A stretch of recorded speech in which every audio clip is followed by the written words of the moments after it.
Assalamualaikum warahmatullahi wabarakatuh. Perkenalkan, nama saya Novia Putri Dwindi, NIM 2011020028, kelas 4 SPIB. Guna saya membuat video ini untuk memenuhi tugas akhir saya pada mata kuliah Dasar-Dasar Ilmu Politik. Di video kali ini saya akan menjelaskan apa yang saya pahami selama belajar satu semester pada mata kuliah Dasar-Dasar Ilmu Politik ini. Pertama, saya akan menjelaskan tentang definisi politik. Secara etimologis, politik berasal dari bahasa Yunani, yaitu polis, yang berarti kota atau negara. Turunan dari kata tersebut, polites berarti warga negara, politikos berarti kewarganegaraan, politek tu ekni berarti kemahiran politik, politik episteme berarti ilmu politik. Dan materi selanjutnya yaitu fokus ilmu politik. Fokus ilmu politik ini seperti negara, kekuasaan, pengambilan keputusan, kebijakan umum, distribusi dan alokasi. Materi selanjutnya adalah lembaga-lembaga politik seperti Undang-Undang Dasar, pemerintah nasional, pemerintah daerah, dan lokasi. Dan selanjutnya adalah pemerintah daerah dan lokasi, fungsi ekonomi dan sosial pemerintah, perbandingan lembaga-lembaga politik.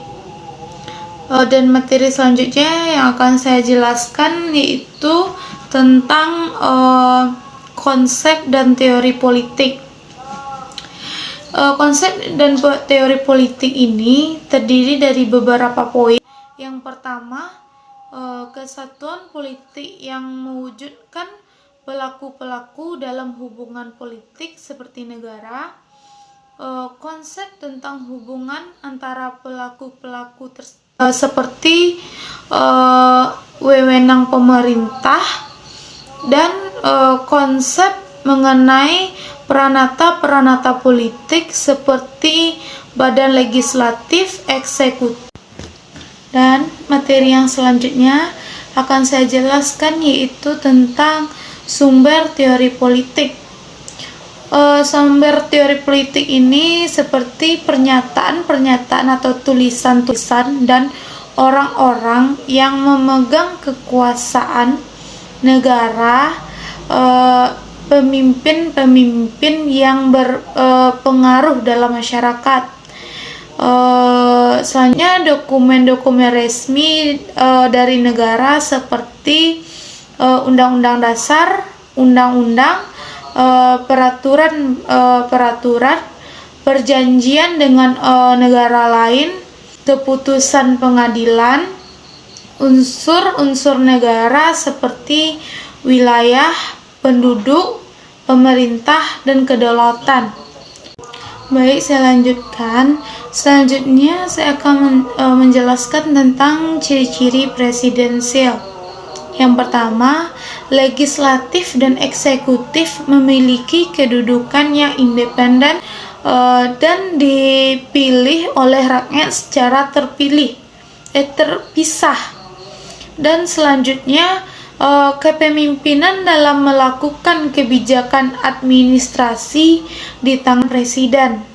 Kebijakan yang komprehensif jarang dapat dibuat karena legislatif dan eksekutif mempunyai kedudukan yang terpisah. Selanjutnya, jabatan kepala negara dan kepala pemerintah ada di satu tangan. Dan materi selanjutnya saya akan menjelaskan tentang ciri-ciri parlementer. Yang pertama, anggota parlemen dipilih langsung oleh warga negara melalui pemilu. Pemerintah dan menteri dipilih oleh parlemen. Anggota parlemen biasanya adalah anggota kabinet, dan kabinet dapat bertahan jika mendapat persetujuan parlemen. Pemerintah dapat membubarkan parlemen dan membentuk parlemen baru melalui pemilu. Tugas partai politik yang pertama, sosialisasi politik, rekrutmen politik, komunikasi politik, artikulasi kepentingan dan agregasi kepentingan. Dan selanjutnya partisipasi politik dan pembuatan kebijakan. Dapat saya sampaikan, kalau ada kata yang salah, saya mohon maaf. Saya akhiri dengan Assalamualaikum warahmatullahi wabarakatuh.